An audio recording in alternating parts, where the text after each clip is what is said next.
She tore the garden apart with her bare hands before sunrise.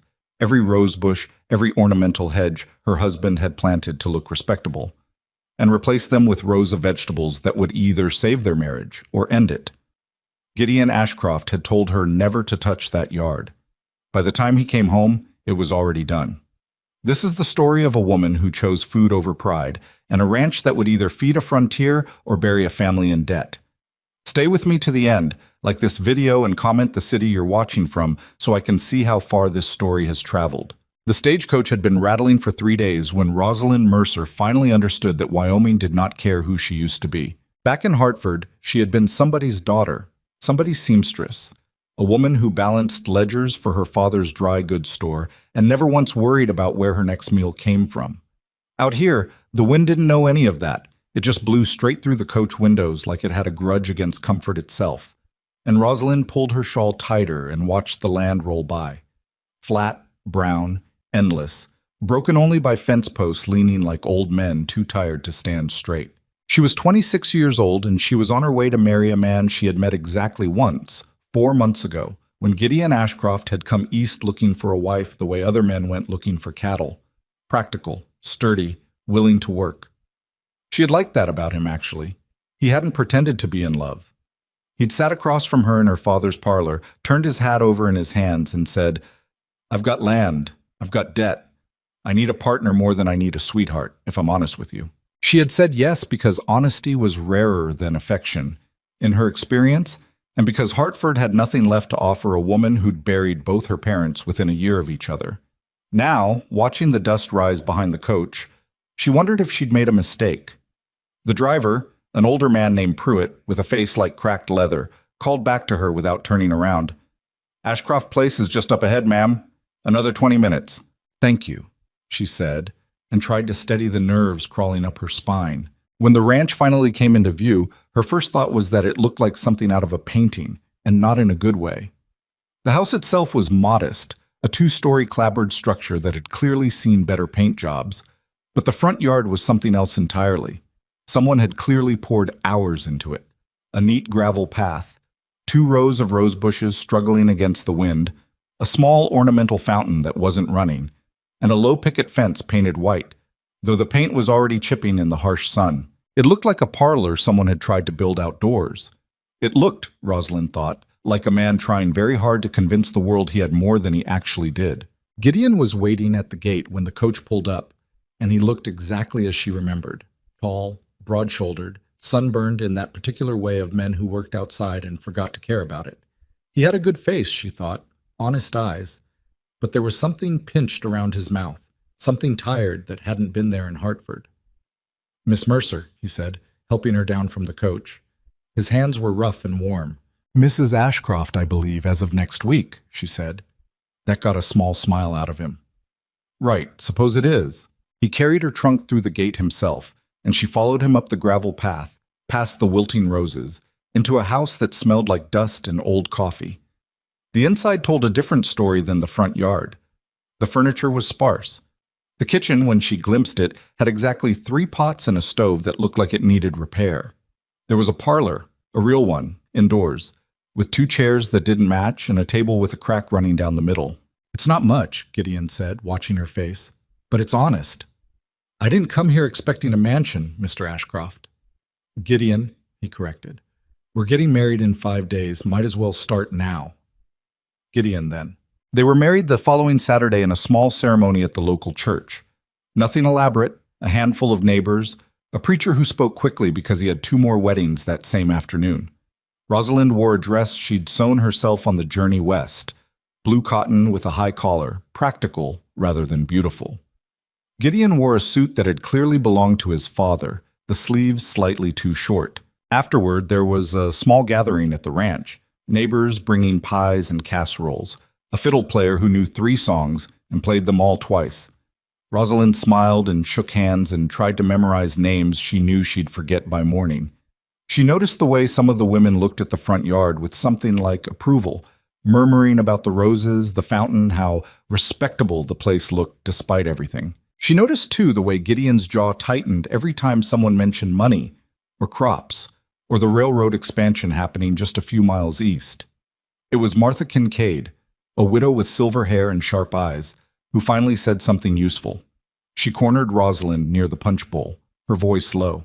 "You seem like a sensible woman," Martha said. "I'll tell you plain, since nobody else will.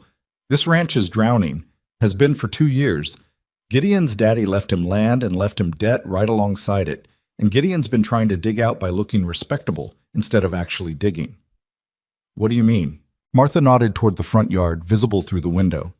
"That garden out there. Took him 3 months to plant. Cost money they didn't have, on roses that don't feed anybody. But his daddy always said a ranch that looks poor gets treated poor, by the bank, by the neighbors, by anyone deciding whether to extend credit.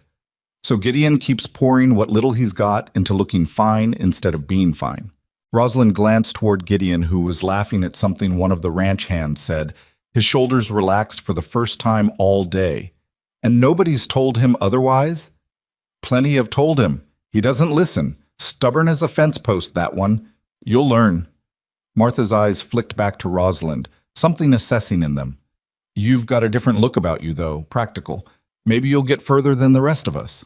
The wedding party ended by evening, the guests trickling away in wagons and on horseback, the last of the daylight stretching gold and thin across the plains. Rosalind stood in the kitchen afterward, washing borrowed dishes, and Gideon came in carrying the last of the chairs to return to the neighbor who'd lent them. "Your friend Martha have anything interesting to say?" he asked, setting the chair down. "She told me the ranch is in debt." Gideon's jaw tightened the same way it had all afternoon. "Martha talks too much." "Is she wrong?" He didn't answer right away. He picked up a dish towel instead, started drying the plates she'd washed, his movements careful, deliberate. "We've had some hard seasons. Cattle prices dropped. My father borrowed against the land before he passed, trying to expand the herd, and it didn't pay off the way he hoped." "How much debt?" "Rosalind, I'm your wife now. I think I'm entitled to know how much debt." He set the towel down. For a moment, he looked like he might walk away from the conversation entirely, the way she suspected he'd walked away from it with everyone else who'd asked. But something in her expression must have told him that wouldn't work this time. $800, he said finally, give or take, owed to the bank in Cheyenne. They've extended us twice already. Rosalind set down the plate in her hands. $800 was an enormous sum, more than most ranching families saw in 2 years of income, let alone what this struggling place could produce. And the garden out front, the roses, the fountain? What about it? How much did that cost? That's different. How much, Gideon? His shoulders squared, defensive now. About $60 all told, roses, the gravel, the fence paint. $60 you didn't have, spent on flowers that don't feed a single soul, while you owe $800 to a bank that could take this land out from under you. It matters how a place looks, Rosalind. People don't extend credit to ranches that look desperate. They don't trust a man whose yard looks like a dust bowl. My father always said, your father borrowed against this land and nearly lost it. Maybe your father wasn't right about everything. The silence that followed was sharp enough to cut. Gideon's face had gone still in a way that worried her. Not angry exactly, but closed off, the way a door looks right before someone shuts it firmly. I appreciate that you're trying to help, he said, his voice careful and controlled. But I know this land. I know these people. The front yard stays as it is. We are not turning this ranch into something embarrassing just because money's tight. I wasn't suggesting embarrassing. I was suggesting practical. Practical to you might look like poverty to everyone else. I won't have it. He left the kitchen before she could respond, his boots heavy on the floorboards, and Rosalind stood alone among the half-dried dishes, feeling something settle in her chest that was equal parts frustration and resolve. She had married a man who would rather look dignified than be solvent. She understood the impulse, understood even where it came from, a son trying to honor his father's vision, even as that vision sank the family deeper into debt. But understanding it didn't mean she intended to let it kill them. That night, lying in the narrow bed in the room that was now hers, listening to Gideon's even breathing beside her, Rosalind stared at the ceiling and thought about the land outside. Not the front yard, the rest of it. The field stretching back from the house, fertile soil that Martha had mentioned almost in passing, soil that had once grown decent crops before Gideon's father had shifted everything toward cattle. And she thought about the railroad. She had seen it from the coach, The tracks running just 2 miles north of the ranch, work crews setting up camp along the line, dozens of men who needed feeding every single day. She had seen the supply wagons rattling past, hauling flour and salt pork and canned goods from towns 30 miles distant because there was nothing closer. Nothing closer except this ranch, sitting right beside the busiest stretch of track in the territory, with land good enough to grow food and a front yard wasted on roses nobody could eat. She didn't sleep much that night. By the time the first gray light crept through the curtains, she had already made her decision, and she made it the way she made most decisions, quietly, without asking permission, because asking permission had already been tried and had already failed. Gideon left before dawn to check on a fence line 3 miles out, the kind of routine ranch work that would keep him gone most of the morning. Rosalind watched him ride off from the kitchen window, waited until he was well out of sight, and then went to the shed behind the house where she'd noticed a shovel and a hoe leaning against the wall the day before. She changed into her oldest dress, the one she didn't mind ruining, and walked out to the front yard in the cold morning air, her breath visible in small clouds. The roses looked almost pretty in the early light, almost worth saving. She started digging anyway. The first rose bush came up harder than she expected, roots tangled and stubborn, and she had to brace her foot against the shovel and pull with her whole body to wrench it free. Dirt sprayed across her skirt. Her palms, soft from years of needlework rather than fieldwork, began to blister almost immediately. She kept going. By the time the sun had fully risen, she'd cleared 3 of the 8 rose bushes, sweat soaking through her dress despite the morning chill, her hands raw and her back screaming in protest. She straightened up, surveyed what remained, and kept digging. A neighbor passing on the road, she didn't catch his name, a heavy-set man on a mule, slowed down to stare, his mouth slightly open, before continuing on without a word. She imagined what that conversation would sound like by supper time, repeated across half the county. The new Mrs. Ashcroft tearing up her own front yard like a madwoman. Let them talk. By mid-morning, all 8 rose bushes were gone, piled in a heap near the fence, their roots drying out in the sun. The ornamental fountain proved harder to move, too heavy for her alone, so she left it where it was, decided it could become a water feature for something more useful later, and turned her attention to the gravel path instead, clearing a section of it to expose the dark soil beneath. Her arms trembled with exhaustion. Her dress was ruined, streaked with dirt and sweat, but when she looked at the cleared ground, the soil dark and rich beneath the gravel and rose roots, she felt something she hadn't felt since arriving in Wyoming. Hope, maybe, or something close enough to it. She had brought seeds with her from Hartford, a small tin of them, tucked into her trunk almost as an afterthought. Vegetables and herbs she'd grown in her mother's kitchen garden back home. Carrots, onions, beans, a handful of herb seeds she'd saved without quite knowing why. She'd packed them out of habit more than planning, the way a person packs a favorite book they may never read again. Now she understood why she'd brought them. She worked through the early afternoon, planting in careful rows the way her mother had taught her years ago, pressing seeds into soil that smelled rich and dark and full of promise despite the chaos surrounding it. Her back ached. Her hands bled in 2 places. She didn't stop. She was on her knees, patting down the last row of carrot seeds when she heard the horse. Gideon rode up slower than usual, and even from a distance, she could see his posture change as he took in the scene. The torn-up rose bushes piled by the fence, the cleared gravel path, his wife kneeling in the dirt where his mother's garden once stood, looking for all the world like she'd declared war on everything he'd built. He dismounted without a word, walked to the edge of what used to be his front yard, and stood there for a long moment, just looking. "What?" he said finally, his voice very controlled, very quiet. "Is this?" Rosalind sat back on her heels, wiped her forehead with the back of one filthy hand, and met his eyes without flinching. "It's a garden, Gideon, a real one. I told you the front yard stays as it is. You told me, yes. And you did this anyway." "I did this anyway."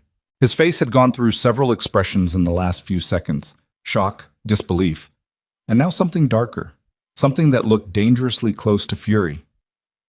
"Those roses were my mother's. She planted the first ones herself before she passed. I kept that garden going because it was the last thing of hers I had left, and you tore it out of the ground like it was nothing." The words hit harder than she expected, harder than anything else he could have said. Rosalind's stomach dropped. a cold weight settling where her earlier determination had been. She hadn't known. He'd never mentioned it, never once in all their conversations, and now she understood the silence around the garden differently. Not stubbornness alone, but grief dressed up as principle. "I didn't know," she said quietly. "Gideon, I didn't know that." Would it have changed anything? She considered lying, considered saying yes, of course, anything to soften the look on his face. But she'd promised herself honesty mattered more than comfort, and she held to it now, even though it cost her. "I don't know," she admitted. "Maybe not.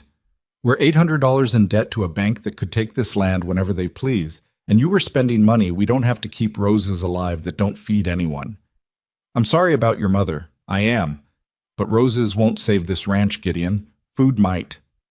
He stood there, silent, staring at the torn earth and the careful rows of seeds beneath it, his jaw working like he was chewing on words he hadn't decided whether to say. "You should have asked me," he said finally. "I did ask you. You said no. Then you should have respected that. And let this ranch keep sinking because you'd rather honor your mother's memory than feed your own family." The words came out sharper than she intended, but she didn't take them back. "I'm not trying to erase her, Gideon. I'm trying to keep us alive. Those aren't the same thing, even if it feels that way right now." He turned away from her then, walked a few paces toward the house and stopped, his back to her, his shoulders rigid with something that might have been anger, or might have been grief, or might have been both tangled together so tightly he couldn't separate them. "I need time," he said without turning around. "I need time to think about whether I can forgive this." "Take whatever time you need," Rosalind said, and meant it, even as her chest tightened with something close to fear. "But the seeds are already in the ground. What's done is done." He walked into the house without another word, and the door closed behind him with a sound that felt heavier than it should have. Rosalind remained kneeling in the dirt for a long while after he'd gone, looking at the rows of seeds she'd planted, the torn rose bushes piled against the fence, the life she'd uprooted in more ways than one. She thought about Hartford, about the safety of a life she understood, about whether she'd traded one kind of hardship for another that might prove worse. But when she looked at the soil beneath her hands, dark, rich, full of quiet promise, she didn't regret the planting itself. She regretted the pain it had caused, the grief she hadn't known to consider, but not the seeds. The wind picked up as evening approached, rustling across the bare earth where rose bushes used to stand, carrying with it the distant sound of a train whistle from the tracks 2 miles north.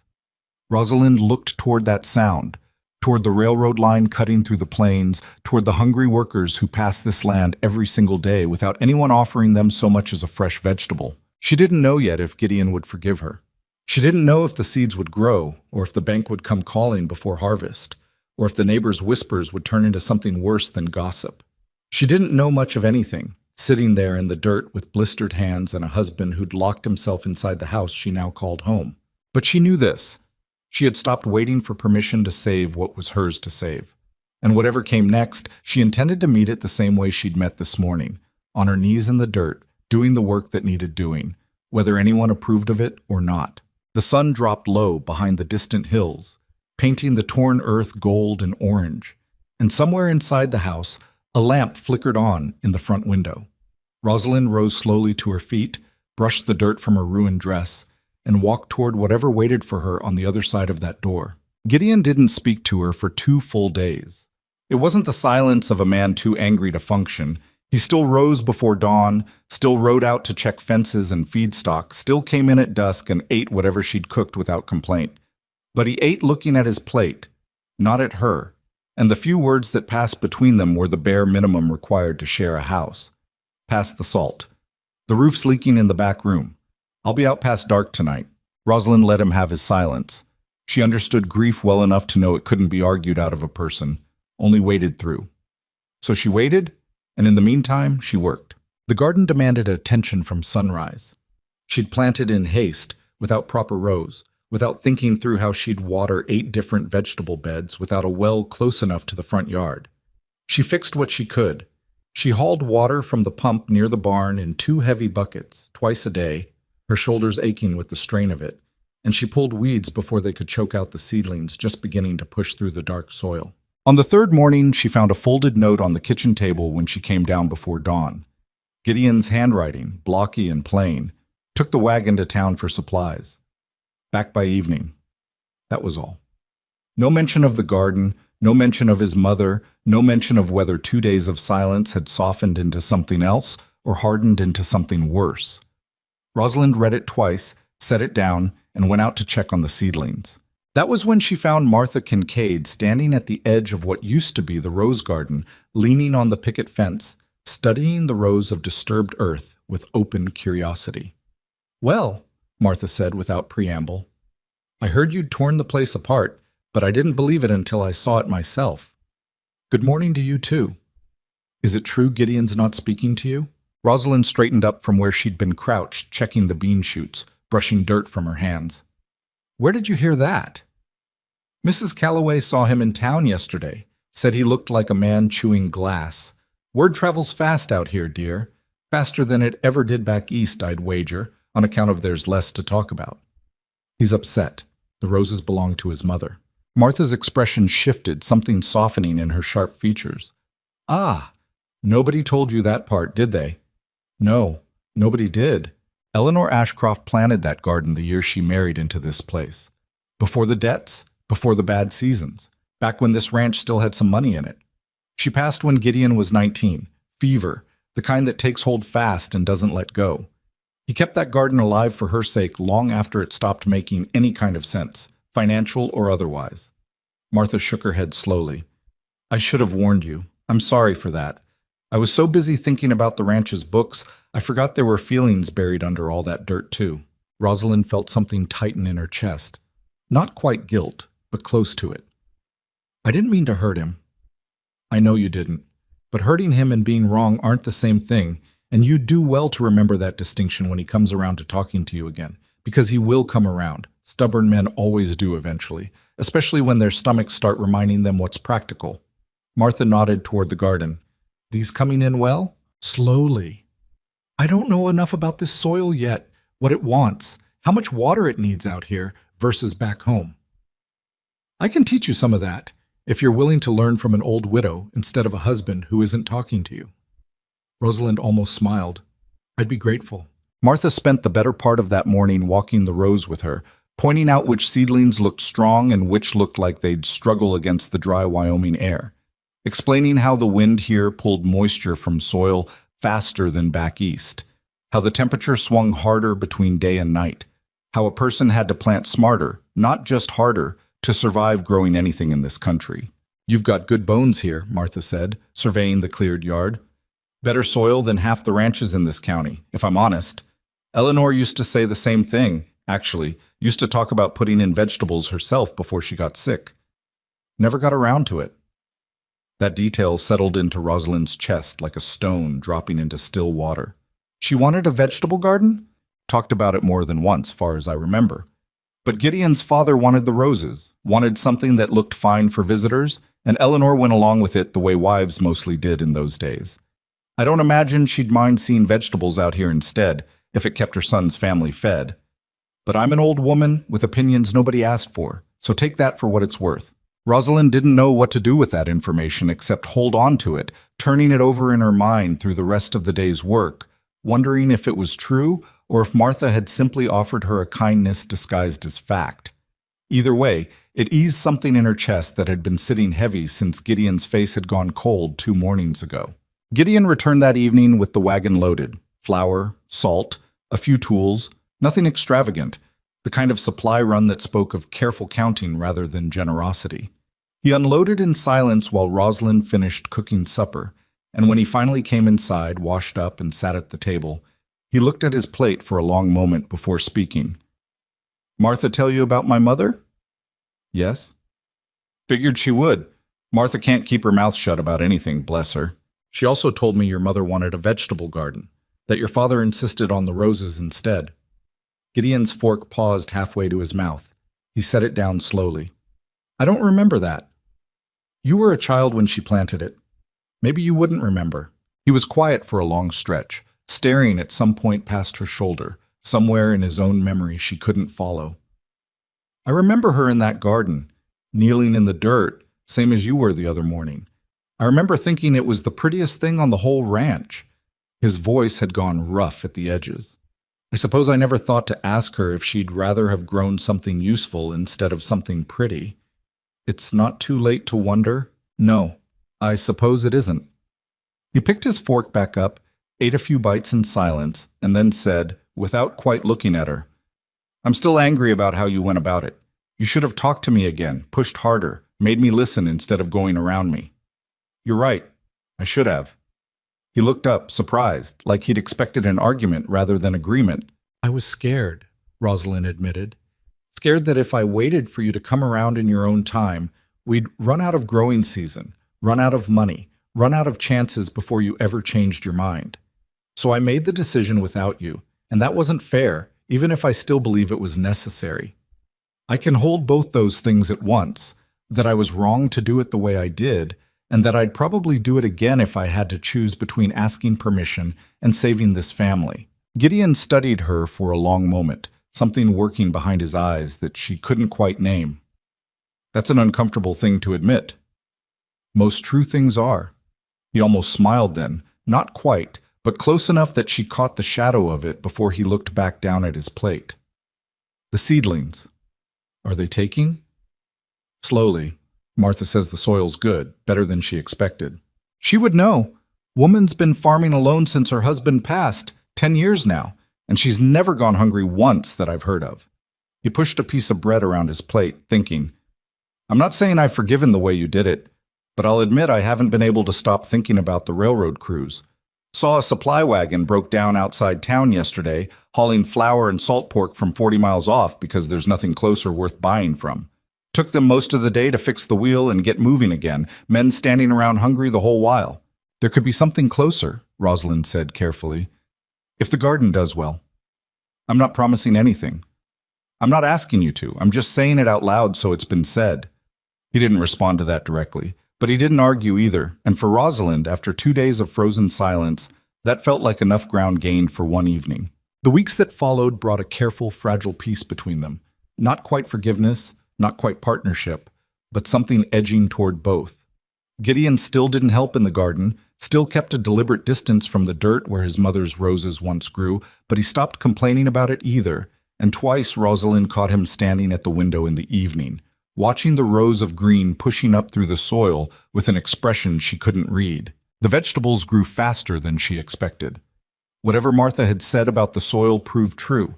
The beans climbed their stakes with startling enthusiasm. The carrots pushed up dense and orange when she finally pulled a few to check.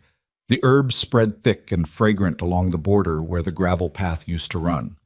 By early summer, she had more produce than the two of them could possibly eat alone. It was a tired railroad surveyor passing through on horseback one humid afternoon who first noticed the garden and stopped to ask if he could buy something. Ma'am, is that real food growing there, or am I dreaming from the heat? Rosalind looked up from where she was weeding, startled by the voice. The man was middle-aged, dusty, clearly exhausted, with the look of someone who'd been eating poorly for longer than he cared to admit. It's real. We've got beans, carrots, some squash coming along. Why?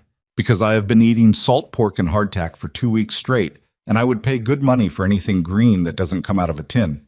He dismounted, almost desperate. I'm not joking, ma'am. Name your price. She hadn't thought about selling anything. The garden had been about feeding her own household, about proving a point to a husband who doubted her. But standing there with a hungry stranger practically begging for vegetables, the idea arrived fully formed, as if it had been waiting just beneath the surface of her thoughts all along. A nickel a bunch for the beans, same for carrots. I'll take everything you can spare. She sold him 4 bunches of beans and a handful of carrots for 35 cents, watched him ride off looking absurdly pleased with himself, and stood there afterward with the coins warm in her palm, her mind already racing ahead to what this might mean. That evening, she told Gideon over supper, watching his face carefully for his reaction. A railroad man bought vegetables off you, today. Paid 35 cents for it, too. Said he hadn't eaten anything green in 2 weeks. Gideon set down his fork, something shifting behind his eyes. Not quite excitement, but the careful attention of a man doing arithmetic in his head. 35 cents for beans and carrots that cost us nothing but seeds and water. There's more where that came from. The garden's producing faster than we can eat it ourselves. How many more men like him pass this way? Dozens, I'd imagine, every single day. The work crews are camped less than 2 miles off, and every supply wagon I've seen heading that direction comes from towns 30, 40 miles out. By the time the food reaches them, it's tired and overpriced, and there's nothing fresh in it at all. Gideon sat back in his chair, quiet for a long moment, and Rosalind watched something settle into place behind his expression. Reluctant, maybe, but real. "I'm not saying I was wrong to be angry," he said slowly, "but I might be willing to admit you might have been onto something. That's generous of you. Don't push it." But there was the faintest curve to his mouth now, something almost like amusement breaking through weeks of careful distance. "What would you need if you wanted to do this properly? More than just selling whatever's left after we eat. A stand, maybe? Something out by the road where people could stop without riding all the way up to the house. More seeds, more rows, more of everything we've already got. And help. I can't manage a real operation alone, not on top of everything else." "You're talking like you've already decided to do this." "I'm talking like I'd like to, if you'll let me, all the way this time. No tearing things up behind your back, just asking properly and hoping you'll say yes." Gideon looked at her for a long moment, something working behind his eyes that she still couldn't fully read, though she was beginning to learn the shapes of his silences better than she had a month ago. "Build your stand," he said finally. "I'll help you put it up this weekend. But Rosalind, if this doesn't work, if we sink more money into seeds and lumber and end up no better off than before, that's on both of us together, not just you." "I can live with that." "Good. Because I'm tired of being a man who's afraid of his own front yard." The roadside stand went up that Saturday, a simple wooden structure with a slanted roof to keep off the sun and rain, built from scrap lumber Gideon had saved from an old barn repair. It wasn't much to look at. Rosalind painted a hand-lettered sign herself, Ashcroft Garden, fresh vegetables and eggs, the letters slightly uneven where her hand had shaken with nervous excitement, but it stood proud and visible from the road, close enough to the railroad crossing that no passing wagon could miss it. Word spread faster than either of them expected. By the second week, railroad workers had taken to stopping regularly on their way between work camps, drawn by the promise of fresh produce after months of canned goods and salted meat. Rosalind expanded what she sold almost daily. Not just vegetables now, but eggs from the small flock of hens she'd started keeping, herbs bundled and dried, loaves of bread she baked twice a week and sold before they'd even cooled. Martha became a regular fixture at the stand, teaching Rosalind how to preserve what didn't sell quickly enough, how to can vegetables for winter, how to stretch a harvest further than Rosalind would have managed alone. The two women worked together most mornings now, their friendship deepening over shared labor in a way that felt more honest than any parlor conversation Rosalind had known back in Hartford. But not everyone in the county approved. It was at a Sunday gathering after church, the kind of community event where gossip moved faster than the food on the tables, that Rosalind first heard the whispers clearly enough to understand their shape. Two women near the punch bowl, their voices not quite as quiet as they probably believed. "Did you hear Gideon Ashcroft's letting his wife sell vegetables off the side of the road? Like some kind of peddler woman. I heard he tore up his own mother's garden to do it too. Eleanor must be rolling in her grave. I'd be ashamed if I were him, letting his wife do that kind of work out in public, hawking carrots to railroad men like she's no better than a market stall girl." Rosalind felt her face heat, though she kept her expression carefully neutral, refusing to let them see they'd landed a blow. She glanced toward Gideon across the churchyard, wondering if he'd heard, and found him already watching her, his jaw tight in a way that worried her until she realized the tightness wasn't directed at her. He crossed the churchyard with purposeful strides, and for one terrible moment, Rosalind feared he might be embarrassed enough to side with the gossiping women, to ask her to scale back, to retreat into the kind of respectable poverty he'd once been so determined to maintain. Instead, he stopped beside her, slid his arm around her waist with deliberate public affection, and addressed the two women directly, his voice carrying just far enough to be heard by anyone nearby who cared to listen. "Mrs. Calloway, Mrs. Thatcher, lovely service today, wasn't it?" Both women startled, clearly not expecting to be addressed at all, let alone by name. "Oh yes, Gideon, very nice. Glad you think so. I should mention, since you seem interested in my household's business, my wife's garden paid off our debt to the bank last month. $800 gone on account of vegetables and eggs and the kind of hard work a lot of folks around here seem to think is beneath them." His voice stayed pleasant, almost cheerful, But there was steel underneath it that Rosalind hadn't heard from him before. I'd think twice before calling that shameful, if I were you. Seems to me the only shameful thing would be letting pride sink a family that didn't have to sink. The silence that followed stretched long enough to feel physical. Mrs. Calloway's mouth opened and closed without producing words. Mrs. Thatcher's face had gone an unflattering shade of red. Well, Mrs. Calloway managed finally, I'm sure nobody meant any harm by it, Gideon. I'm sure, he agreed, in a tone that suggested he believed nothing of the sort. Enjoy the rest of your afternoon, ladies. He steered Rosalind away from the punch bowl, his arm still around her waist, and didn't speak again until they were well clear of the churchyard crowd, walking toward the wagon where their horses waited. You didn't have to do that, Rosalind said quietly. Yes, I did. He stopped beside the wagon, turned to face her fully, something raw and unguarded in his expression that she hadn't seen since their wedding day. I spent 2 years letting this ranch nearly drown because I was more worried about how things looked than how things actually were. You came in here and fixed in 2 months what I couldn't manage in 2 years, and I let myself stay angry about the method instead of seeing what you'd actually done. That's on me, not you. The least I can do now is stand up for you when small-minded people decide your work is something to be ashamed of. Rosalind felt something warm settle in her chest, something that had nothing to do with the summer heat. Thank you. Don't thank me. Just keep doing what you're doing, and maybe, this once, let me carry some of those vegetable crates without being asked first. That got a real laugh out of her, the first one in weeks, and Gideon's answering smile felt like the first genuine thaw in a frost that had lasted far longer than either of them had wanted to admit. The ranch transformed steadily through that summer and into early fall. What had been bare gravel and ornamental roses became rows of thriving vegetables, then expanded further into a second plot where Gideon himself had finally picked up a hoe, working alongside her in the evenings after his ranch chores were finished.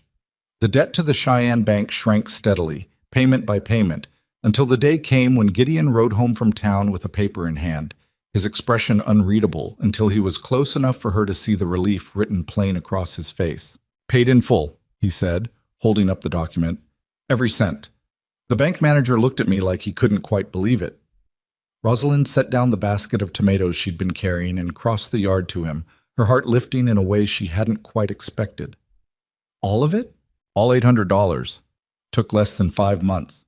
He climbed down from his horse, still staring at the paper like it might dissolve if he looked away.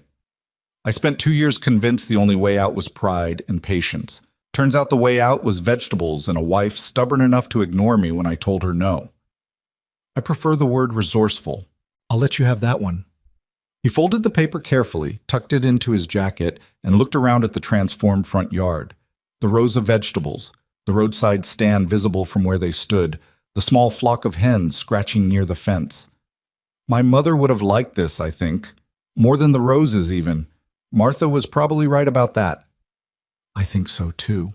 But even as the debt disappeared and the community's whispers softened into something closer to grudging admiration, neither of them yet understood how quickly success could attract attention they hadn't asked for. Attention from a man whose interests didn't include watching a small ranch family thrive on land he'd long considered his to control.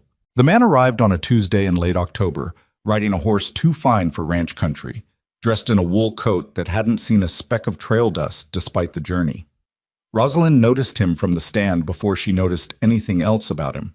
The way he sat in the saddle like a man accustomed to people moving out of his path, the way his eyes swept over the rows of vegetables and the small crowd of railroad workers gathered at the stand with an expression that wasn't quite admiration and wasn't quite disgust either. Something colder than both. Mrs. Ashcroft, I presume, he said, dismounting without being invited to. Horace Blackwell. I imagine you've heard the name. She had. Everyone in the county had heard the name. Blackwell controlled the flour mill in Cheyenne, held the primary supply contracts with the railroad for 3 counties' worth of work camps, and had a reputation for being the kind of man who didn't lose, ever, in any negotiation he entered. Martha had mentioned him once, in passing, with the particular flatness of voice people used when discussing something dangerous they'd rather not discuss at all. I've heard the name, Mr. Blackwell. What brings you out this way? Curiosity, mostly. I've been hearing a great deal about a ranch wife who's managed to turn a front yard into the talk of 3 railroad camps. His eyes moved again over the stand, the baskets of produce, the line of workers waiting their turn. Impressive, for something so small. We do what we can. Indeed. He smiled, and the smile didn't reach his eyes at all. I wonder if you understand what you've actually built here, Mrs. Ashcroft. The railroad's supply contracts for this region run through my mill. Flour, primarily, but the relationships extend further than that. General goods, produce when the camps want it, all of it flows through arrangements I've spent 15 years establishing. You've created something charming, but charming and significant aren't the same thing, and I'd hate for you to mistake one for the other. Rosalind felt something tighten in her chest, recognizing the shape of a threat dressed up as friendly conversation. I appreciate the visit, Mr. Blackwell, but I don't believe we're in competition with anything you do. We sell vegetables and eggs to passing workers. You sell flour to the railroad on contract. Those seem like different businesses entirely. For now, he remounted his horse with unhurried grace. Railroad foremen talk, Mrs. Ashcroft. They've started mentioning your stand in conversations about expanding local supply arrangements, cutting costs by sourcing closer to the camps instead of hauling goods 40 miles. That kind of talk has a way of growing into something larger than vegetables and eggs. If it's allowed to continue unchecked, I thought it only fair to introduce myself before that happens. Good day to you. He rode off without waiting for a response, and Rosalind stood at the stand for a long moment afterward, the chill of the conversation settling into her bones despite the mild autumn afternoon. She told Gideon that evening, watching his expression darken with each detail. He came here to threaten you. He didn't say anything threatening exactly. He was almost polite about it. Polite men who control flour contracts for 3 counties don't ride 2 hours out of their way to be polite, Rosalind. He came to size up the competition and let you know he'd noticed. Gideon paced the kitchen, his boots heavy against the floorboards. Blackwell's not someone to take lightly. Martha's husband tried to undercut his mill prices years back, before she was widowed, started selling flour direct to a couple of the smaller ranches at a fairer rate. Within a season, the bank called in a loan nobody knew Blackwell had any connection to, and the man lost half his herd settling the debt. Folks always suspected Blackwell's hand in it, but nobody could ever prove anything. You think he'd do something like that to us? I think a man who controls supply contracts for half the railroad's operations in this territory doesn't get there by playing fair when he doesn't have to. The warning proved accurate faster than either of them wanted. Within 2 weeks, a railroad foreman named Patterson rode out to the ranch with paperwork in hand, his expression apologetic in a way that suggested he didn't entirely agree with what he'd been sent to deliver. Mrs. Ashcroft, Mr. Ashcroft, he said, accepting the coffee Rosalind offered without quite meeting either of their eyes. I'll be straight with you both, since you've earned that much from how you've run this operation. The railroad board's interested in formalizing a supply arrangement with you. Produce, eggs, bread, the works, for our work camps along this stretch of line. Word's traveled all the way to the regional office about what you've built here. That sounds like good news, Gideon said carefully. Why do you look like you're delivering a funeral notice? Patterson winced. Because the terms attached aren't what I'd call generous. The board wants you to double current production by winter's end. Everything you're producing now, twice over, delivered reliably through the cold months when growing's hardest. And there's a second piece. He pulled a folded paper from his jacket, slid it across the table. Flour prices from regional suppliers have jumped considerably this month. If you're planning to expand into baking more bread for the contract, which the board's hoping you will, you'll be paying nearly triple what you were paying a month back. Rosalind picked up the paper, scanned the numbers, felt her stomach drop. The flour prices listed were absurd. Not a market fluctuation, but a deliberate, punishing increase that could only have one source behind it. Blackwell, she said quietly. Patterson didn't deny it. I can't speak to who's setting prices at the mill, ma'am. I can only tell you what the board's asking for, and what it'll cost you to meet it. I'd be lying if I said the timing didn't strike me as awfully convenient, given how things have gone since you opened that stand. Double production through winter with flour prices tripled, Gideon said slowly, working through the arithmetic. That's not a contract. That's a trap dressed up as an opportunity. I won't argue with you there, Mr. Ashcroft, but I'll also tell you the board's genuinely impressed with what your wife's built. If you can meet these terms, even partially, you'll have a standing contract worth considerably more than what the stand's bringing in now. Camps up and down this line, not just the one nearby. It's a real chance, even if it's a hard one. And if we can't meet the terms? Patterson's expression turned grim. Then I'd imagine the board looks elsewhere for a more established supplier. One who can guarantee that kind of volume without question. He left shortly after, the coffee barely touched, and Rosalind and Gideon sat at the kitchen table staring at the paperwork like it might rearrange itself into something less impossible if they looked long enough. We can't double production by winter, Rosalind said finally. Not without more land under cultivation, more hands to work it, and growing season's nearly finished. Whatever we plant now won't be ready before spring. What about preserved goods? Canned vegetables? Dried herbs?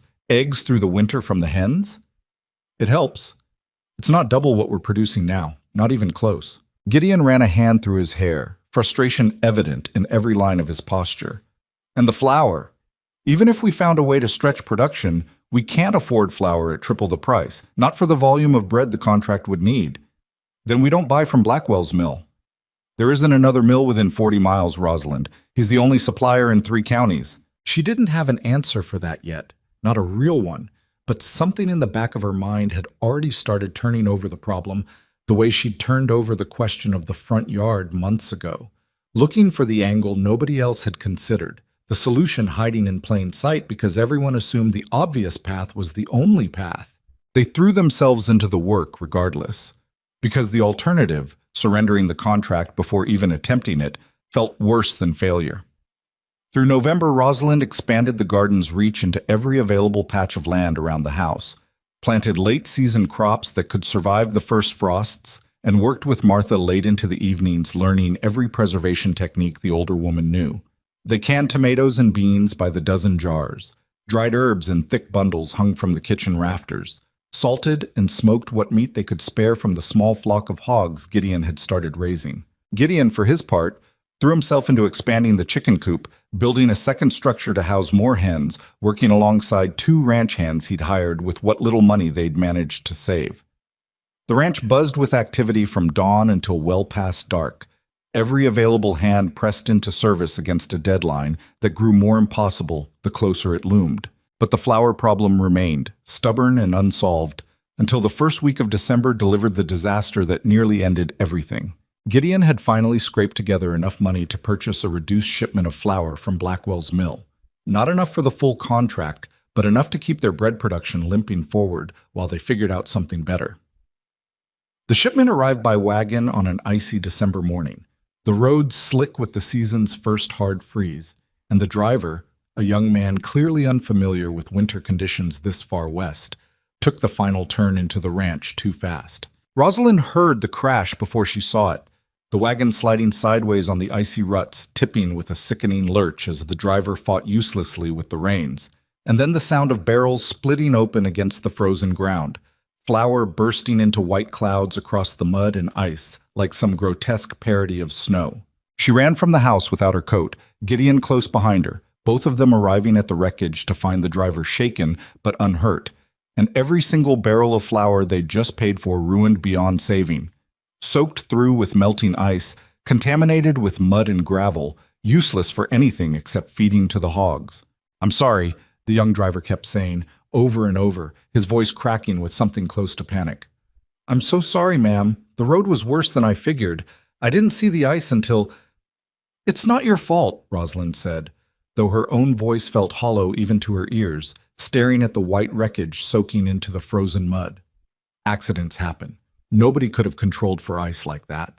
But standing there in the cold, watching their entire flour supply dissolve into useless sludge, with the railroad inspection deadline barely 2 weeks away, she felt something close to despair creeping up through her chest for the first time since she'd torn up the rose garden all those months ago. Gideon stood beside her, silent, staring at the ruined shipment with an expression she'd never seen on him before. Not anger, not even frustration, but something closer to defeat. The kind of look a man got when he'd run every calculation in his head and found nothing on the other side except failure. "That was everything," he said quietly. "Every dollar we had left for flour, gone in the mud. We'll figure something out." Will we? Because I'm having trouble seeing it, Rosalind. The inspection's in 2 weeks. We don't have flour. We don't have money for more flour. And even if we somehow scrape together enough cash, Blackwell's the only mill within reach, and his prices would bankrupt us twice over. He ran both hands over his face, exhaustion written into every line of his body. Maybe this was always going to end here. Maybe a man's not meant to outrun a problem this size with nothing but vegetables and stubbornness. Don't talk like that. I'm talking like a man looking at the truth, Rosalind. We're not some fairy tale where hard work fixes everything just because we want it to. Sometimes hard work isn't enough. Sometimes the other fellows just got more money and more power, and there's nothing left to do but accept it. She'd never heard him sound so hollow, not even during the worst of their early silence after the garden. And something in her chest twisted painfully at the sight of him standing in the ruined flower, looking like all the fight had drained out of him at once. "Gideon, look at me." He did, reluctantly, his eyes red-rimmed from cold and exhaustion both. "We are not done," she said, with more conviction than she actually felt in that moment, though she forced the words out anyway because someone needed to say them. "We've been told no before. We've been told it was impossible before. I tore up your mother's roses with my bare hands because I refused to believe impossible meant the same thing as final. This is the same fight. We just haven't found the angle yet. And if there isn't one, then we'll have failed honestly, trying everything we could think of, instead of failing because we gave up 2 weeks early standing in a pile of wet flour." She reached for his hand, cold and trembling slightly, and held it tight. "But I don't believe that's where this ends. Not yet." He didn't answer right away, but he didn't pull his hand back either, and they stood there together in the freezing mud for a long moment, the ruined flowers slowly disappearing beneath fresh snow beginning to fall, before finally turning back toward the house. That night, unable to sleep, Rosalind sat at the kitchen table with a lamp burning low, staring at the railroad contract paperwork spread out before her, like she might find an answer hidden somewhere in the fine print if she stared hard enough. The numbers refused to rearrange themselves into anything workable. Blackwell's mill, the only source for 40 miles, priced flour high enough to bankrupt them even if they'd had a fully intact shipment instead of mud and melted ice. It was nearly midnight when Martha's words from weeks ago surfaced suddenly in her exhausted mind. A passing comment, almost forgotten, about Martha's late husband trying to sell flour direct to smaller ranches at a fair rate before Blackwell's retaliation through the bank had crushed him. Smaller ranches, direct sales, not through Blackwell's mill at all. Rosalind sat up straighter, her exhaustion suddenly forgotten, her mind racing through the possibility taking shape.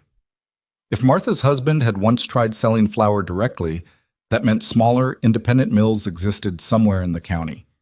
Family operations too small to threaten Blackwell's regional monopoly, the kind of producers who'd been pushed aside or bought out or simply ignored because their volume couldn't compete with Blackwell's scale. But small mills meant small farmers growing their own wheat, farmers who likely sold their harvest to Blackwell's mill for processing because there was nowhere else to take it, accepting whatever price Blackwell offered because the alternative was letting wheat rot in storage.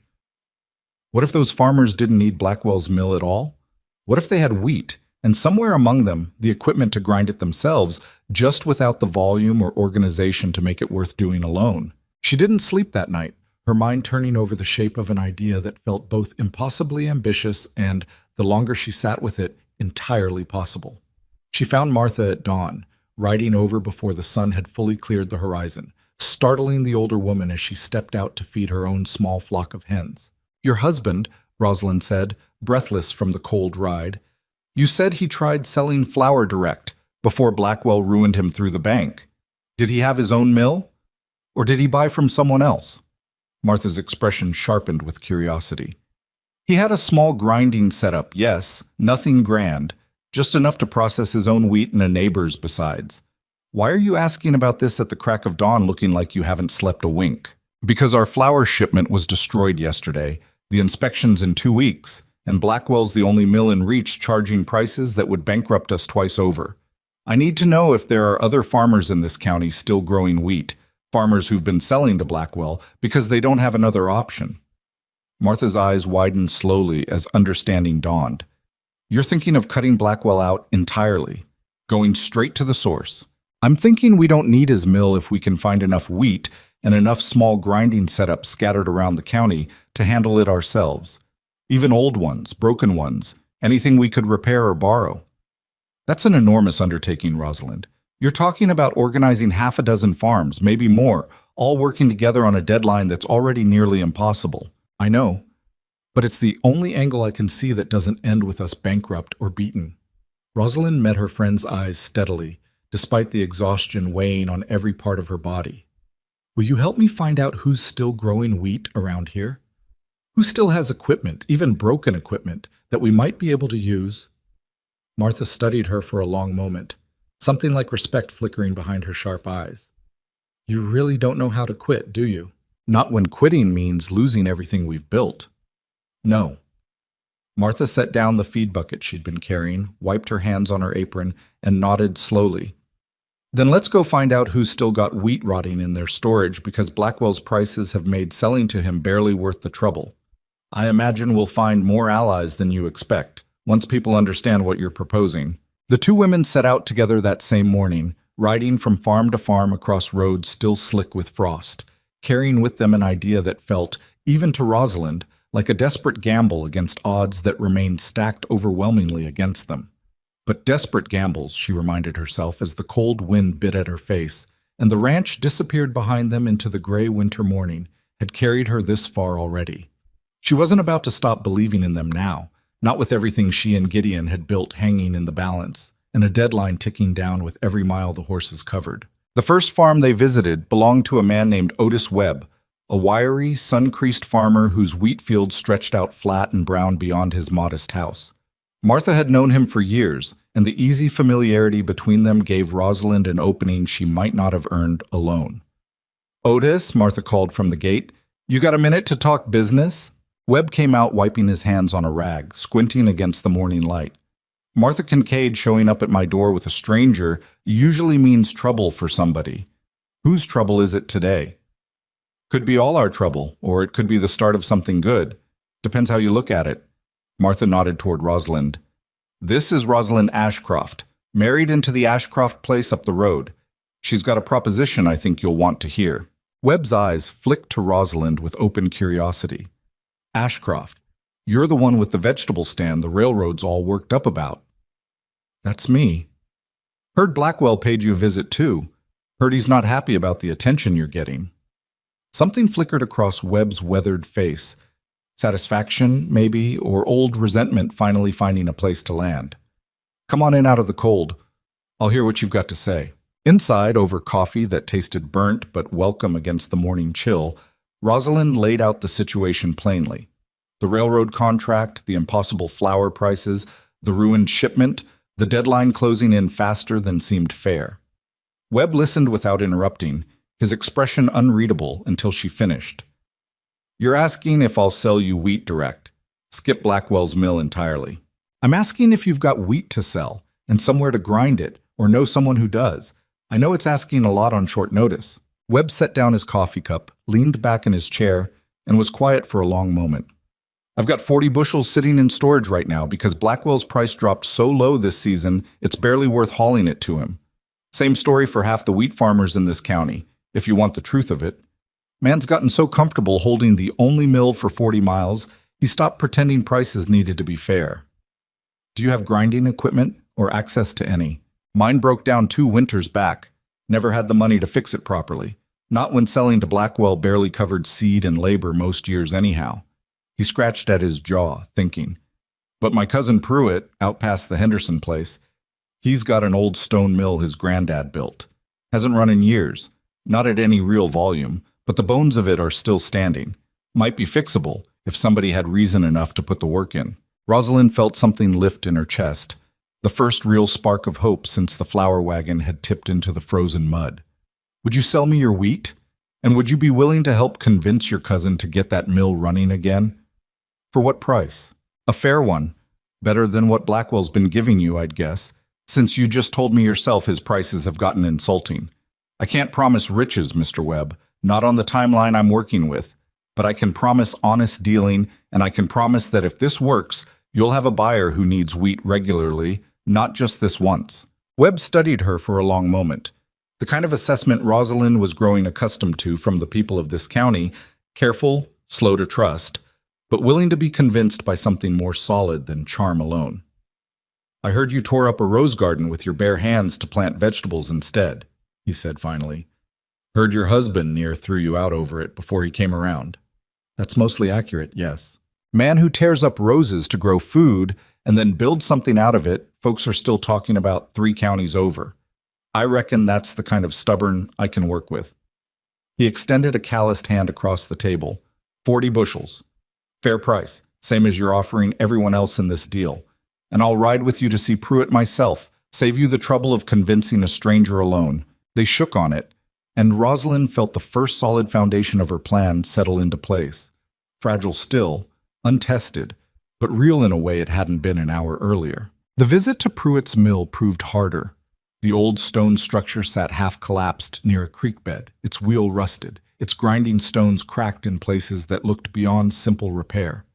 Pruitt himself, a heavy-set man with Webb's same weathered features, looked at the ruin of his grandfather's mill with open skepticism when Rosalind explained what she hoped to accomplish. "That mill hasn't turned in 8 years, Pruitt said flatly. "Wheels rotted clean through on one side. Stones are cracked. You're asking me to rebuild something that's closer to a grave marker than a working mill, on what sounds like 2 weeks' notice. I'm asking if it's possible. Not easy.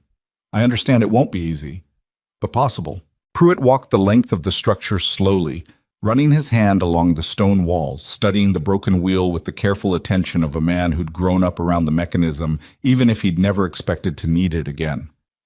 "Wheel's the real problem. Stones I could maybe patch if I had to, get a season or 2 more out of them before they needed replacing properly.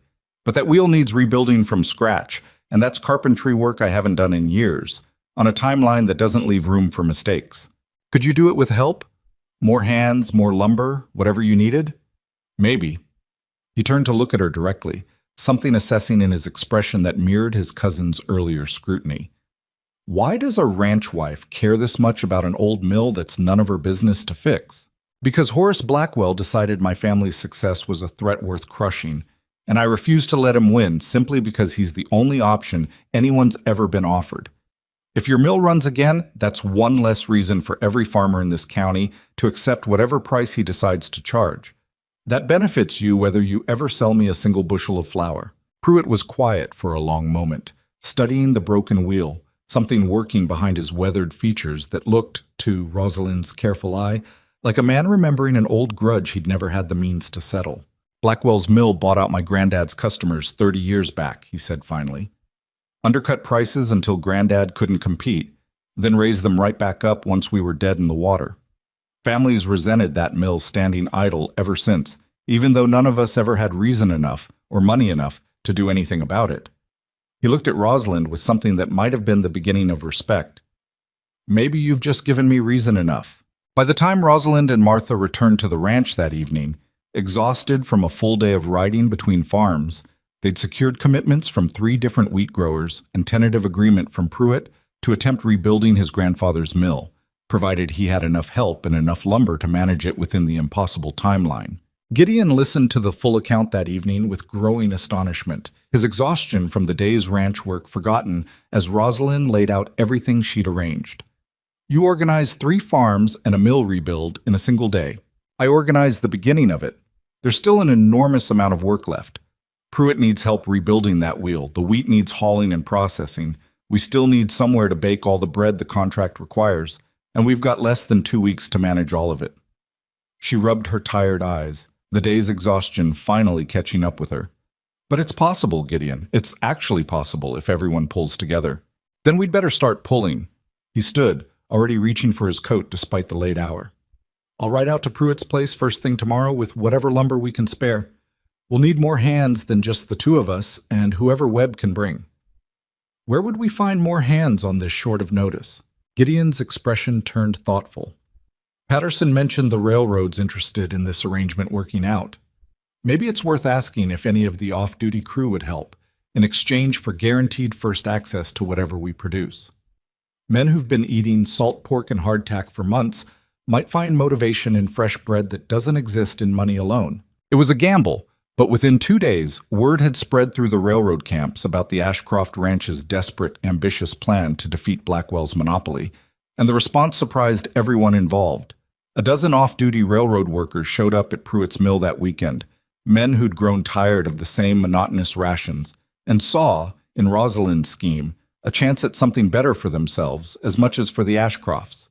They brought tools, brought strong backs, brought the kind of practical competence that came from men accustomed to building and repairing railroad infrastructure under difficult conditions. The mill wheel went up faster than Pruitt alone could have managed, fresh lumber replacing rotted wood under the combined effort of a dozen workers following his careful direction. Webb and 2 other wheat farmers hauled their stored grain to the site, the bushels stacking up faster than Rosalind had dared hope when she'd first proposed the impossible scheme. Martha, meanwhile, organized the women of the county with the same efficient determination she'd brought to teaching Rosalind about preservation months earlier. Word went out across every farm and ranch within riding distance, and within days, a rotating group of women had assembled to help with the baking operation that would need to scale far beyond what Rosalind and her own kitchen could manage alone. "We need a second oven," Martha announced during one of these gatherings, surveying the assembled group of women in Rosalind's kitchen. "One oven's not going to produce enough bread for a railroad contract, not in the time we've got left." "Where would we even get a second oven on this notice?" Rosalind asked. "My late husband built a brick oven out behind my place years back, for smoking meat mostly, but it'll bake bread just fine if we adjust the design a little. It's just sitting there unused. No reason it can't earn its keep now." The brick oven, transported in careful pieces and reassembled near the Ashcroft barn over 2 frantic days, became the second engine of an operation that had grown far beyond anything Rosalind had originally imagined when she'd first torn up a rose garden in quiet, desperate defiance. The ranch transformed into something resembling a small factory, wheat arriving from 3 different farms, ground at Pruitt's rebuilt mill, and hauled back fresh, 2 ovens running from before dawn until well past dark. A rotating crew of women kneading dough and managing the bake schedule, while Gideon and a handful of railroad workers managed the heavier logistics of hauling, stacking, and organizing the growing mountain of supplies. Gideon worked harder during those 2 weeks than Rosalind had ever seen him work. The careful, guarded man she'd married transformed into something looser and more determined, his hands constantly busy, his voice constantly directing traffic among the small army of helpers who'd assembled around their cause. "Never thought I'd see this many people working this hard on my front yard," he said one evening, collapsing into a kitchen chair after a 16-hour day, flour dusted through his hair despite his best efforts to avoid the bakehouse entirely. "It's not really your front yard anymore," Rosalind said, settling into the chair across from him with her own bone-deep exhaustion. "Hasn't been for months, honestly. It's everyone's front yard now. That's a strange thing to feel grateful for, but I suppose I am." He studied her across the table, something soft entering his expression despite the exhaustion etched into every line of his face. "I keep thinking about what I said. That day the flour shipment got ruined. About how hard work isn't always enough. How sometimes the other fellows just got more power and there's nothing to do but accept it." "I remember. I think I was wrong. Or maybe not wrong exactly, but missing something important. Hard work alone might not have been enough. You're right about that. But hard work plus enough people willing to fight alongside you, that's turned out to be something Blackwell never planned for, and I don't think he understands it even now." But success, however hard-won, hadn't gone unnoticed by the man determined to crush it. Word reached them 3 days before the inspection deadline that Blackwell had visited the railroad's regional office in Cheyenne personally, attempting to discredit the entire arrangement before it could be properly evaluated. Patterson rode out to deliver the news himself, his expression grim despite the obvious activity surrounding the ranch, wagons of wheat, the smell of fresh bread carrying on the cold winter air, dozens of workers moving with purposeful energy across what had once been a quiet, struggling property. "Blackwell's claiming you're running an illegal operation," Patterson said, accepting coffee with visibly cold hands. "Says you're using unlicensed mills, unsafe production methods, and that whatever you deliver for inspection can't be trusted given the rushed, improvised nature of how you've put this together." "None of that's true," Rosalind said, though anxiety twisted sharp in her stomach at the accusation. "The mill's licensed under Pruitt's family, same as it's always been, just repaired rather than rebuilt from nothing. The wheat's legitimate, purchased fair and documented. The bread's made with the same care any bakery would use. I believe you, ma'am. The board's inclined to believe you too, given how this whole thing started. Blackwell's price increase is looking awfully convenient timing-wise for a man who claims to have nothing to do with your troubles. But he's got influence with two of the board members that goes back further than your contract does, and he's pushing hard for them to cancel the inspection entirely, declare the arrangement invalid before you ever get the chance to prove yourselves. Gideon's jaw had tightened into the same hard line Rosalind remembered from the day she'd torn up his mother's garden, though this time the anger wasn't directed at her. He's trying to win by making sure we never even get to compete. That's about the shape of it, yes. Can he actually cancel the inspection? Stop us before the deadline even arrives? Patterson hesitated, clearly uncomfortable delivering news he didn't entirely want to share. He doesn't have the authority alone, but he's got enough influence to delay things, complicate things, make the board nervous enough that they might reconsider the whole arrangement regardless of whether you deliver everything promised. I've seen him do it before, to smaller operators who got too close to threatening his position. Rosalind felt something cold settle into her chest, recognizing the shape of an enemy who wouldn't simply accept defeat through fair competition, who would instead try to ensure the competition never happened at all. Then we need to make sure the inspection happens regardless, she said, forcing steadiness into her voice despite the fear gnawing underneath it. We need to make sure the board sees what we've built before Blackwell convinces them it isn't worth seeing. How do you propose doing that exactly? Gideon asked. Rosalind thought for a long moment, her mind working through the problem with the same determined focus she'd brought to every obstacle since arriving on this ranch 8 months earlier. We don't wait for the scheduled inspection date. We deliver early. We bring the board everything we've promised, ahead of schedule, before Blackwell has time to convince anyone the arrangement should be canceled. Let them see the proof standing in front of them instead of listening to accusations about proof that doesn't yet exist. Patterson's eyebrows rose. You're talking about moving the entire delivery up by 3 days, with everything you've already got in motion. I'm talking about not giving Blackwell the chance to win through delay what he couldn't win through fair competition. She looked between Gideon and Patterson, conviction steadying her voice despite the enormity of what she was proposing. Can you get word to the board that we're ready ahead of schedule? That we'd like the inspection moved up immediately before any further interference complicates things? Patterson considered this for a long moment, then nodded slowly. I can ride to the telegraph office in town tonight, get word to the regional office first thing tomorrow. If you're genuinely ready to deliver early, I don't see why the board would refuse an early inspection, especially if it gets ahead of whatever Blackwell's trying to stir up. We're ready, Rosalind said, with more confidence than she entirely felt, glancing toward Gideon for confirmation. He held her gaze for a long moment, something fierce and proud passing across his face, despite the exhaustion weighing on both of them. We're ready, he agreed. Tell them we'll have everything assembled and waiting within 2 days, not 3. Let's make sure Blackwell's still trying to figure out his next move when the board sees exactly what we've built without him.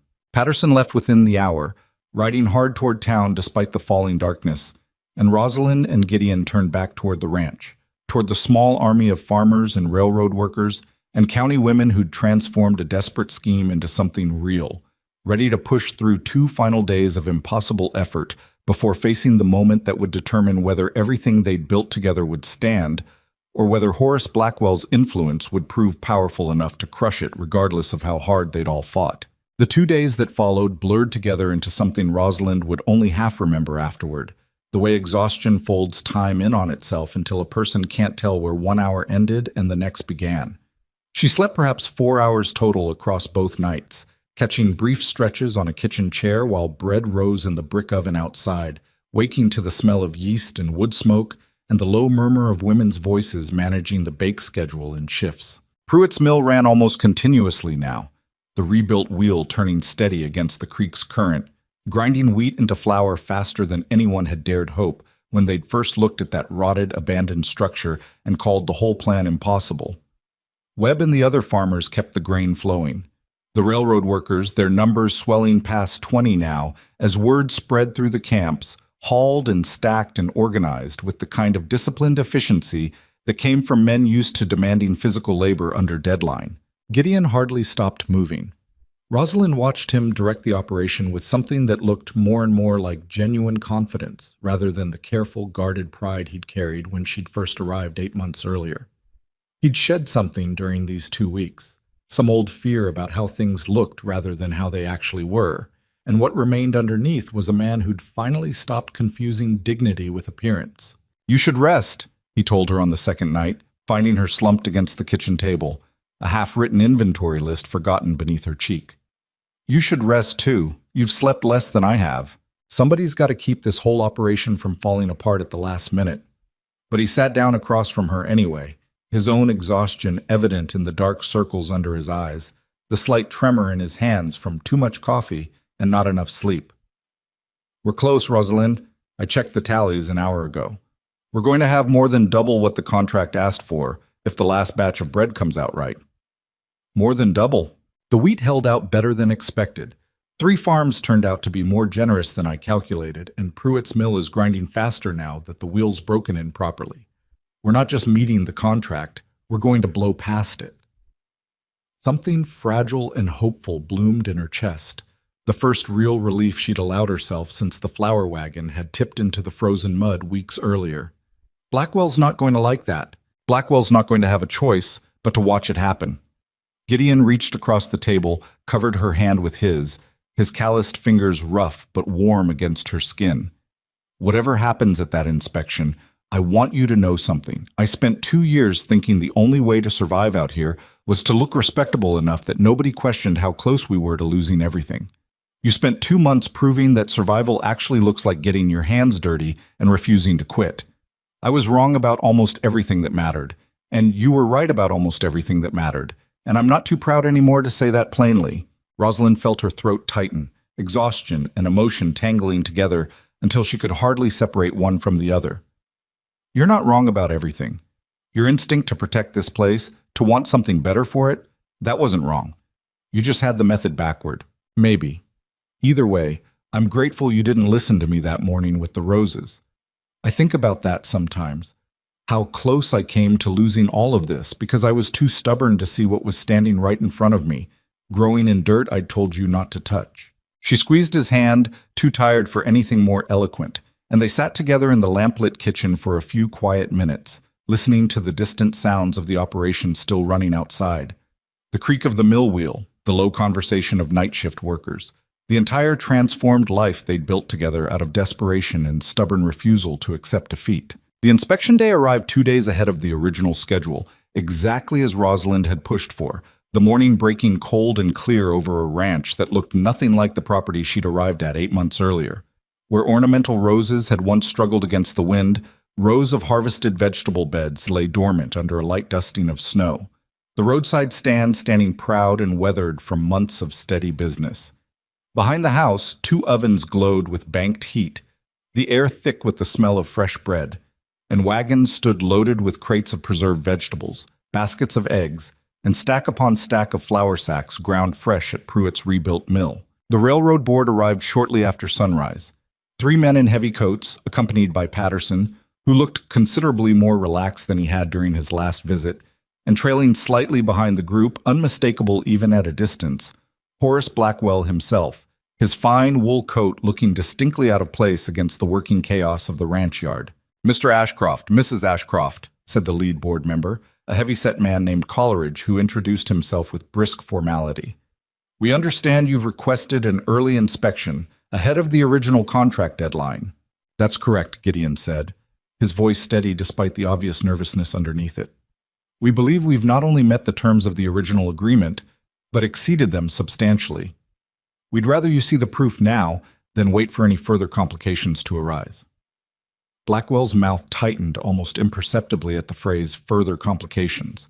Though he said nothing yet, his eyes scanning the yard with the same cold assessment he'd brought on his first visit months earlier. "Mr. Blackwell has raised concerns," Coleridge continued, his tone carefully neutral, "about the legitimacy of your production methods, specifically regarding an unlicensed mill and rushed, potentially unsafe practices given the timeline involved." "The mill belongs to the Pruitt family," Rosalind said, stepping forward with the documentation Webb had helped her gather over the preceding days. "Licensed under their family name for over 50 years, simply repaired rather than newly constructed. Here's the original licensing paperwork, along with documentation of the repairs completed." She handed the folder to Coleridge, who accepted it with visible surprise at how thoroughly prepared she'd come. And the wheat itself? Purchased directly from 3 local farms, all documented, all within this county. Webb himself stepped forward at this point, having arrived early specifically to vouch for the arrangement. I'm Otis Webb, sold 40 bushels myself, fair price, fully documented. Happy to answer any questions the board has. Coleridge looked between the assembled group. Webb, Pruitt standing nearby with his own paperwork ready, Martha and a half-dozen other county women who'd gathered to witness the inspection, the railroad workers who'd labored alongside the Ashcrofts for 2 solid weeks, now standing at the edges of the yard with the quiet pride of men who'd helped build something real. This is considerably more organized than Mr. Blackwell led us to believe, Coleridge said, flipping through the documentation with growing interest. Blackwell's composure finally cracked slightly, his jaw tightening as he stepped forward. Organized or not, the volume in question simply cannot be what was promised. No operation thrown together on this timeline could possibly double production while maintaining quality. I'd suggest a more thorough audit before the board commits to anything further. We're happy to provide a thorough audit, Gideon said evenly. In fact, we'd encourage it. Patterson, would you do us the honor of counting the inventory yourself? Patterson nodded, already moving toward the wagons with a ledger in hand, and the assembled board members followed, Blackwell trailing reluctantly behind them, his expression growing more rigid with each crate Patterson opened, each sack of flour he weighed, each basket of eggs and jar of preserved vegetables he tallied against the original contract requirements. The counting took the better part of an hour, the cold morning stretching into midday as Patterson worked methodically through every wagon, every storage shed, every careful inventory Rosalind and the small army of helpers had assembled over 2 grueling weeks. When he finally straightened up from the last wagon, his expression carried something close to disbelief. 240 pounds of flour, milled fresh within the last week. 180 loaves of bread, baked within the past 3 days. 600 pounds of preserved vegetables across various categories. 400 eggs, properly stored. Plus the standing roadside stands' continued daily production, which I'm told has not stopped operating even during this preparation period. He looked up from his ledger, meeting Coleridge's eyes directly. The contract called for double the original production. What's assembled here exceeds that by a considerable margin. I'd estimate closer to 2.5 times the original volume, sir, possibly more depending on how you're calculating the daily stand sales. A murmur moved through the assembled crowd, and Rosalind felt something release in her chest.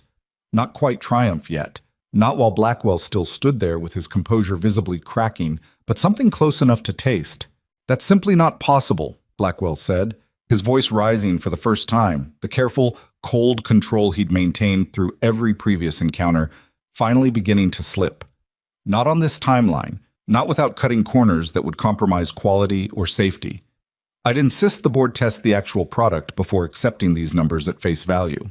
We'd welcome that, Rosalind said calmly, stepping forward with a fresh loaf of bread she'd pulled from the oven not 20 minutes earlier, still warm, the crust golden and even. Please, taste it yourselves.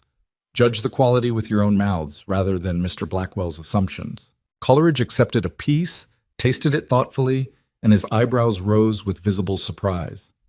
This is excellent bread. Better than what we've been receiving from the current contracted supplier, if I'm honest. He glanced toward Blackwell with an expression that had shifted from neutral curiosity into something considerably more skeptical. The other board members tried samples as well, along with the preserved vegetables, the fresh eggs, and the consensus that emerged was unanimous and unmistakable. The Ashcroft operation had not merely met the impossible terms of the contract, but exceeded them while maintaining quality that rivaled or surpassed what Blackwell's own operations had been providing. It was at this point that Martha, who had been standing quietly near the edge of the crowd through the entire inspection, finally stepped forward, her sharp eyes fixed directly on Blackwell with an expression that suggested years of accumulated grievance finally finding its moment. "Might I add something to this conversation, gentlemen?" she asked, her tone deceptively mild. Coleridge nodded, clearly curious. "Please, ma'am. My late husband tried to do something similar to this years back. Sell flour direct to local ranches at a fair price, cut out the regional monopoly that had been squeezing small farmers dry for over a decade. Within a season of starting that venture, the bank called in a loan nobody knew Mr. Blackwell had any connection to. And my husband lost half his herd settling debts that came due awfully convenient, timing-wise, given what he'd just attempted. She let that settle for a moment, watching Blackwell's face carefully. I always suspected Mr. Blackwell's hand in that ruin, though I could never prove it outright. Funny thing is, this time, with this many farmers and workers involved, with this much documentation gathered, proving it doesn't seem nearly so impossible anymore. The silence that followed felt heavier than any words could have managed alone. Blackwell's face had gone pale, then flushed, his composure entirely abandoned now as he stared at the assembled crowd. Farmers he'd once controlled through monopoly pricing, workers he'd assumed would never organize against his interests. A board increasingly skeptical of every claim he'd made that morning. "This is slander," he said, his voice tight with barely controlled fury. "Baseless accusation with no proof whatsoever." "Perhaps," Coleridge said slowly, his earlier neutrality now replaced with something considerably colder. "But Mr. Blackwell, you came to this board claiming the Ashcroft operation was illegitimate, unsafe, and incapable of meeting contract terms. We've now witnessed firsthand that every one of those claims was false. You also raised flour prices in this region by nearly triple within weeks of this family opening a small roadside vegetable stand. A coincidence that strikes me, in light of everything we've just observed, as considerably less innocent than I might have assumed an hour ago." "I run a legitimate business," Blackwell said, though the conviction in his voice had thinned considerably. "Market prices fluctuate. That's simply the nature of commerce." "Perhaps so, but this board has a responsibility to ensure fair dealing across every contract we manage, and what I've witnessed today suggests considerable effort, on your part, to eliminate competition through means that have nothing to do with fair market practices." Coleridge closed his ledger with a definitive snap. "I think it's time this board reconsidered the entirety of our regional supply arrangements, Mr. Blackwell. Not just this contract, but every contract that's run through your mill for the past decade." Blackwell stood frozen for a long moment, the full weight of what he'd just lost settling visibly across his features. Not merely this single contract, Rosalind realized, but potentially everything he'd built over 15 years of careful, ruthless control over the region's flour supply. "You'll regret this," he said finally, his voice low and venomous, though it was unclear whether he was addressing the board, Rosalind and Gideon, or the entire assembled crowd of farmers and workers who'd helped bring his scheme crashing down. "All of you, this isn't finished." "I imagine it might be, Mr. Blackwell," Martha said calmly, "given that half this county just watched you try to crush a young family for the crime of growing vegetables successfully. I'd say your reputation just took considerably more damage than ours ever did." Blackwell left shortly after, mounting his fine horse with visible effort to maintain some shred of dignity, riding away from the ranch without another word, and Rosalind watched him go with a complicated tangle of emotions. Relief, certainly, but also something close to pity for a man who'd built his entire sense of worth on controlling others, rather than creating anything of genuine value himself. The board's business concluded swiftly after Blackwell's departure. Coleridge formally accepted the delivery, exceeding contract terms substantially, and proposed not merely renewing the arrangement but expanding it considerably, additional work camps along the railroad line, a standing weekly contract rather than the original limited agreement, and terms that would provide the Ashcroft operation with steady, reliable income through every season rather than simply the harvest months. "This is more than we ever expected when we proposed the original terms," Coleridge admitted as he finalized the paperwork. "Frankly, gentlemen, I'm not certain the board fully understood what we were asking when we set those original requirements. We thought we were testing whether a small operation could scale under pressure. We didn't anticipate watching an entire community organize itself around solving a problem none of us thought solvable in the timeline given." "We didn't do this alone," Rosalind said, looking around at the assembled crowd. Webb and Pruitt and the other wheat farmers, Martha and the rotating crew of women who'd kept 2 ovens running continuously for weeks, the railroad workers who'd given their off-duty hours to rebuild a mill and haul supplies through brutal winter conditions. Every person standing in this yard made this possible. I just happened to be the one who refused to accept that it couldn't be done." "A refusal that's apparently quite contagious," Coleridge said, with the first genuine smile he'd offered all morning. "Congratulations, Mrs. Ashcroft, Mr. Ashcroft. I believe this is the beginning of a considerably more prosperous arrangement for everyone involved." The board departed by early afternoon, leaving behind a yard full of exhausted, jubilant people who just witnessed something that felt, to Rosalind, less like victory and more like vindication, proof that the impossible sometimes simply required enough stubborn people refusing to accept the word impossible at face value. That evening, after the crowd had finally dispersed and the ranch settled into something resembling quiet for the first time in 2 exhausting weeks, Rosalind and Gideon sat together on the porch steps, watching the last of the daylight fade behind the distant hills, too tired and too relieved to manage much conversation. "We did it," Gideon said finally, his voice still carrying something like disbelief. "We did it," Rosalind agreed. "I keep thinking about that morning you tore up the roses, how angry I was, how certain I was that you'd destroyed something precious for no good reason." He shook his head slowly, watching the darkening sky. "I think about all the ways this could have gone differently if I'd stayed angry, if I'd made you tear out the vegetables and replant those roses just to satisfy my own wounded pride. We might still be drowning in debt right now, still pretending everything was fine while the bank circled closer every season." "You didn't stay angry, though. That matters more than whatever you felt that first morning." "Maybe. But I think about my mother sometimes, wondering what she'd make of all this. The roses gone, replaced by vegetables. The front yard transformed into something that fed half a railroad line instead of just looking pretty for visitors who never came anyway." He was quiet for a moment, something working behind his expression that looked, finally, like peace rather than grief. "I think she'd have liked it. I think Martha was probably right all along that she wanted exactly this kind of garden before my father convinced her otherwise. I think you've made peace with that now." "I have. It took longer than it should have, and I made you suffer through weeks of silence I'm not proud of, but I've made peace with it." He reached for her hand in the gathering darkness, his fingers rough and warm against hers. "I owe you an apology I haven't given properly yet. Not for being angry that first morning. I think I was entitled to that much, given what those roses meant. But for taking so long to trust that you might know something I didn't, simply because you were willing to do the work I was too proud to consider. I forgive you. I forgave you weeks ago. Honestly, somewhere around the time you stood up to those women gossiping after church." "That obvious, was it?" "You're not as unreadable as you think you are, Gideon Ashcroft." He laughed then, real and warm, the sound carrying across the quiet yard where vegetable beds lay dormant under their first proper winter, waiting for spring to bring them back to life. "I suppose I'm not, though I'd like to think I've gotten better at admitting when I'm wrong, at least. That's worth something, even if it took a small fortune in ruined roses to teach me the lesson." The months that followed brought changes neither of them could have fully anticipated that exhausting inspection day. The expanded railroad contract provided steady income through the winter months, enough to finally put real money aside rather than simply staying ahead of debt collectors.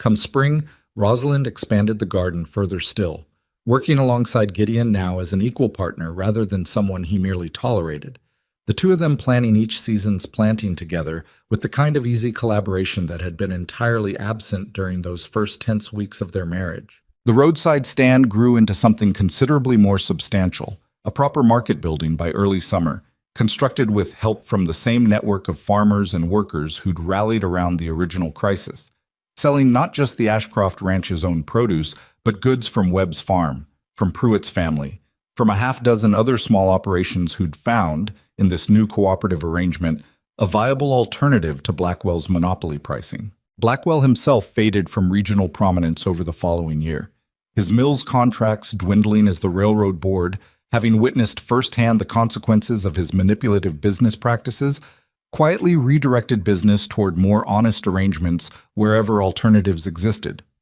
Rosalind heard, secondhand through Martha, that he'd eventually sold the mill entirely and moved east, unable to maintain his former influence once the county's farmers and ranchers had learned they didn't need to accept his terms simply because no alternative had previously existed. "Strange, isn't it?" Gideon said one evening, nearly a year after that desperate winter inspection, as they walked together through the thriving market garden that had once been his mother's ornamental roses. "A man spends 15 years building power on everyone else's desperation, and it all comes apart because one woman refused to believe desperation was the only option available.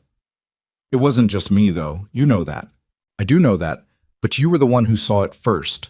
that the real strength wasn't in looking respectable or controlling everything alone, but in trusting other people enough to build something together. I spent years thinking respectability meant keeping everyone else at arm's length, proving I could manage on pride alone. You taught me that the actual respectable thing was admitting I needed help and accepting it when it came. Rosalind considered that, watching the late summer sun catch the rows of vegetables still producing steadily months after that frantic winter scramble. The market stand visible beyond the garden's edge with its steady stream of customers, railroad workers, neighboring families, travelers passing through who'd heard about the Ashcroft Ranch's reputation for honest dealing and fair prices. I think that's true of most things worth having, she said finally. The garden, this marriage, even beating Blackwell in the end, none of it happened because either of us managed alone. It happened because enough people decided cooperation mattered more than competition, that lifting each other up served everyone better than one person hoarding everything for themselves. That's a fine philosophy for a woman who started this whole thing by tearing up a garden without asking permission. She laughed at that, swatting his arm lightly. I asked. You said no. I decided no wasn't the end of the conversation. Best decision you ever made, even if it cost us a rough month or two getting there. They reached the edge of the garden where the old fountain still stood, repaired now, actually running with fresh water Gideon had finally fixed the previous spring, a small concession to beauty amid all the practical abundance surrounding it. Rosalind sat on its edge, watching the water catch the evening light, and Gideon settled beside her, his arms settling naturally around her shoulders, in a gesture that had become as familiar as breathing over the past year. Do you ever regret it? He asked. Leaving Hartford, marrying a stranger, ending up out here fighting merchants and rebuilding mills instead of whatever quieter life you might have had back east? Rosalind considered the question seriously, thinking back to that exhausted, anxious woman who'd stepped off a stagecoach 8 months ago, certain she'd made some terrible mistake leaving everything familiar behind for a struggling rancher and a debt-ridden property nobody else wanted. No, she said finally, with complete certainty. I think I spent most of my life back east believing that a woman's strength was supposed to look quiet, proper, contained within whatever boundaries everyone else had decided were appropriate. Out here, I learned that strength looks like getting your hands dirty, like refusing to accept somebody else's definition of impossible, like building something real instead of just something that looks respectable from the outside.